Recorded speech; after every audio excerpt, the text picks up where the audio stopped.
Hi, I'm Lisa Leiter. In Chicago Business Today, the sale of 600 West Chicago.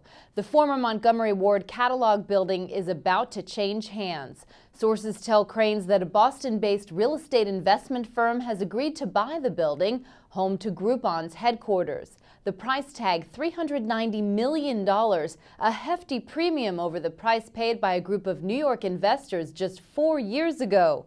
If the deal goes through, it would defy the recession and plunging property values nationwide, and it would underscore investors' appetite for trophy properties. Eddie Babe wrote the story in this week's print edition of Crain's, and we sat down to talk more about it.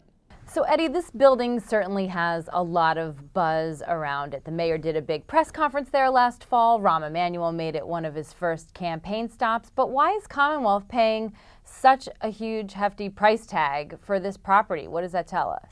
Yeah, it is remarkable because they're paying, a 35% premium compared to where it sold in spring of 2007, and that's when the market was really at its peak. Nationwide, property values are down about 30% from that level, and here this one's up 35%. Really, the story is just how well leased up the building has become. It went from under 80% leased to basically fully leased now. It's 98% leased. It's got a very young clientele, and then I think someone else told me, really, it's somewhat of a bet on that neighborhood and that area. It just continues to get nicer and more sort of hopping over there, and they just see this building as a big anchor of that, of what, presumably becomes a nicer and nicer neighborhood go forward. Were there other offers on the table? Did that also drive the price higher? The seller told us they got unsolicited offers for the building, which again is a sign that because of how well leased up it had become, and because investors, real estate investors right now, are so interested in well-leased buildings, things that have good, solid cash flow, things that have leases that have a lot of term left on them, so they know it's going to be well-leased years into the future.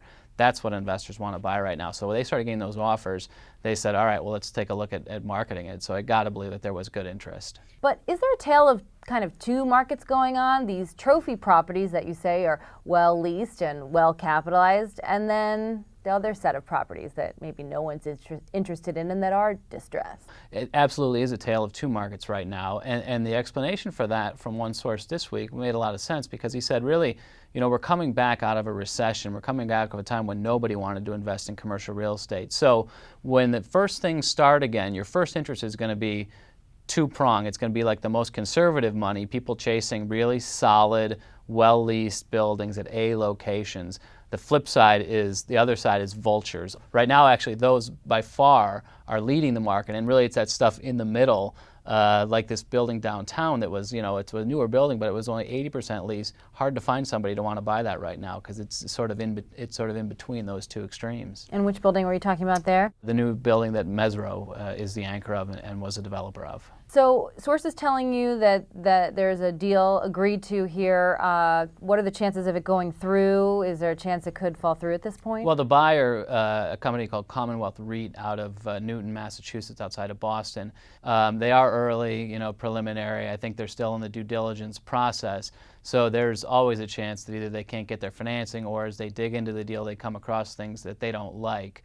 But this is a pretty certain buyer, and we believe it's a pretty certain deal. Okay, Eddie, good story. Thanks a lot. Thanks. And that's this edition of Chicago Business Today. For more on this story, be sure to check out this week's print edition of Crain's and chicagobusiness.com. Thanks for watching. We'll see you tomorrow.